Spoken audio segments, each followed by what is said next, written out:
Sa isang tahimik at luntiang kagubatan, kung saan maririnig ang huni ng mga ibon at banayad na agos ng ilog, doon naninirahan ang isang masigla at mapaglarong unggoy, si Kiko. Araw-araw, puno ng saya ang kanyang buhay. Talon dito, talon doon, kain dito, pahinga doon. Ngunit sa likod ng kanyang mga ngiti, may isang bagay na palaging bumabagabag sa kanya. Ang dami kong prutas, pero wala akong makasalo. Isang hapon, habang siya'y nakaupo sa sanga ng kanyang paboritong puno sa gitna ng ilog, may napansin siyang gumagalaw sa tubig. Dahan-dahan siyang napalapit sa gilid ng sanga. "Huy, sino ka?" Tanong niya may halong kaba. Unti-unting lumitaw ang ulo ng isang buwaya. "Ako si Berto." Mahina ngulit mabigat ang boses nito.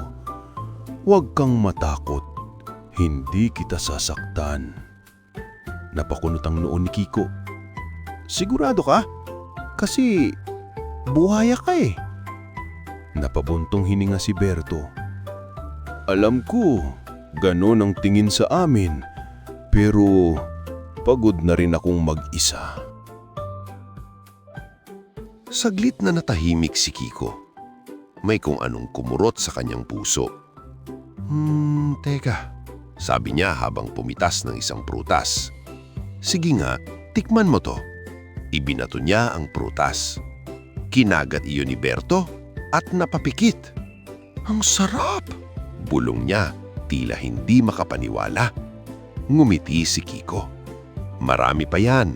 Araw-araw kitang bibigyan."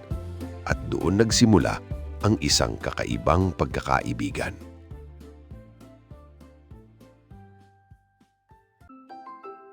Sa paglipas ng mga araw, lalong tumibay ang samahan ni Kiko at Berto. Araw-araw, pareho nilang inaabangan ang isa't isa. Si Kiko, masiglang naghihintay sa sanga, at si Berto, tahimik na lumulutang sa tubig. Ngunit, hindi lahat ay natutuwa. Isang umaga, habang masayang naghahagis si Kiko ng prutas pababa. "Hoy, Kiko!" sigaw ng isang loro. Napalingon siya. "Baliw ka ba?" dagdag nito. "Buhaya yan! Hindi ka ba natatakot?" Napangiti si Kiko, pero may halong inis. Hindi naman lahat ng buhayang masama. Si Berto, iba siya. "Lahat sila pare-pareho," singit ng isa pang unggoy. "Isang kagagrang yan, tapos ka." Sandaling natahimik si Kiko. Sa loob-loob niya, may maliit na boses. Paano kung tama sila? Mulit agad niya itong itinulak. "Hindi niyo lang siya kilala." Matigas niyang sagot. "Kaibigan ko yun." "Bahala ka," sabi ng loro bago lumipad. "Huwag mong sabihing hindi ka namin binilaan." Tahimik na naiwan si Kiko. Napatingin siya sa ilog. Hindi ganon si Berto." Bulong niya sa sarili. Kinahapunan, dumating si Berto. Pero may kakaiba. "Uy, late ka ngayon ah," bati ni Kiko. Oo," mahina ang sagot ni Berto. Tahimik, iwas ang tingin. "May problema ka ba?" tanong ni Kiko. "Pwede mo namang sabihin sa akin." Napabuntong hininga si Berto. "Hindi, okay lang ako." Pero halata, may tinatago. Ilang segundo ang lumipas. "Mauna na ako," biglang sabi ni Berto. "Ha? Aga mo naman!" gulat ni Kiko. "May aasikasuhin lang ako." At lumubog siya sa tubig. Napakamot si Kiko sa ulo. Anong nangyari doon? At sa unang pagkakataon, nakaramdam siya ng kaba sa ilalim ng ilog. "Berto!"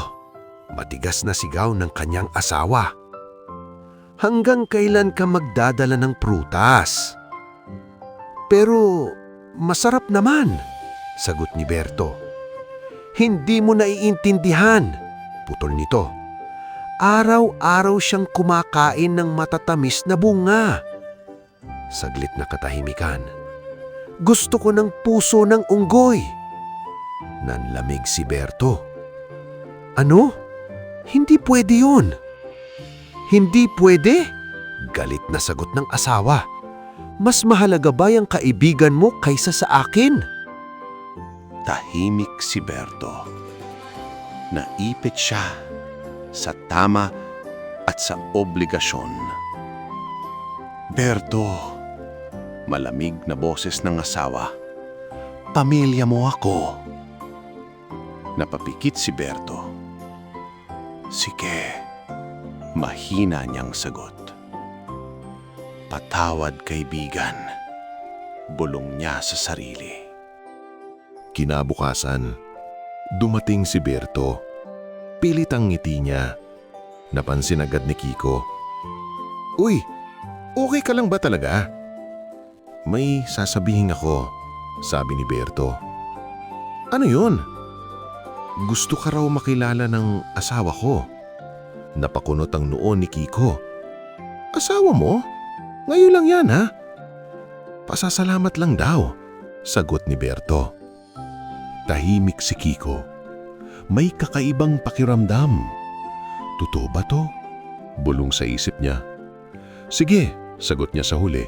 Magtitiwala ako sa'yo. Salamat, kaibigan, sabi ni Berto.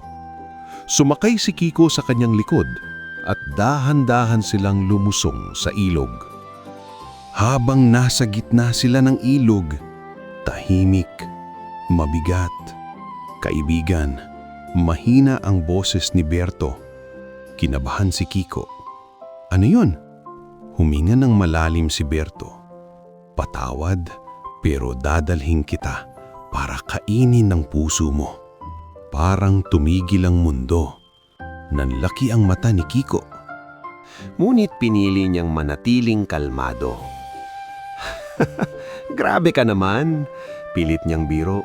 Kung sinabi mo sana agad. Bakit? Tanong ni Berto. E di dinala ko puso ko, sagot ni Kiko. Iniwan ko sa puno. Napahinto si Berto. Ha? Hindi ko naman dinadala yun palagi, dagdag ni Kiko. Tahimik. Nag-isip si Berto. Ganon ba? Oo, sagot ni Kiko. Saglit na katahimikan. Sige, sabi ni Berto. Balik tayo. At dahan-dahan silang bumalik sa pampang. Hindi alam ni Berto na ang kaibigan niyang akala niya inalinlang ay mas matalino pala kaysa sa inaakala niya. Pagdating sa puno, agad na tumalon si Kiko. Mabilis, walang pagdadalawang isip. Umakyat siya sa mataas na sanga. Huminga ng malalim at doon bumuhos ang kanyang emosyon. Berto, mahina ngulit mabigat ang boses niya. Akala ko, kaibigan kita. Hindi makatingin si Berto. Pasensya na. Hindi sapat yan, sagot ni Kiko. Tinulungan kita, pinakain kita, tinanggap kita. At ito ang kapalit. Tahimik si Berto. Walang maisagot. Dahan-dahan siyang lumubog sa tubig, dala ang kahihiyan. At si Kiko nanatili sa puno. Mas ligtas na, pero mas maingat na. Hindi lahat ng ngiti ay tunay na kabutihan. Ang pagtitiwala ay mahalaga, pero dapat pinag-iingatan. Sa oras ng panganib, ang talino at kalmadong pag-iisip ang magliligtas sa iyo.